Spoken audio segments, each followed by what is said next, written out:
I just pulled these out and my husband goes, ooh, because he absolutely loves these heating eye masks. We've never tried Mare. We use a lot of their products, and when they asked if we wanted to give these a try, we said yes, please. So they're calling these ones, they're a 3-in-1. So this one is like relaxing, moisturizing, refreshing, which definitely these eye masks usually are. So I'm excited to try these ones. This one has a lavender scent. So basically what these are, because they do heat up on their own, and I believe this is a pack of 16. That is a lot. That's awesome. So they come individually packed.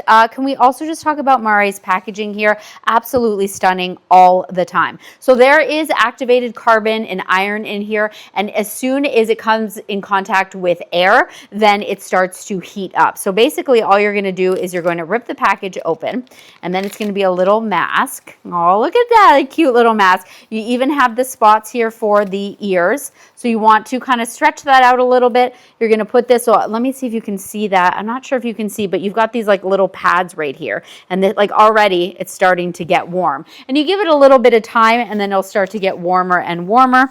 And then you just put the, I can smell that lavender. And you just put this over your eyes. Obviously, you just want to lay down. You want to relax. And this is slowly going to heat up. And then once it gets to its like hottest temperature, it usually stays nice and hot. They say anywhere between 20 and 30 minutes, which is really great. That's perfect amount of time. Oh, that's getting really hot on my forehead. Perfect amount of time just to sit back and relax. So if you do need to pamper yourself, highly recommend these.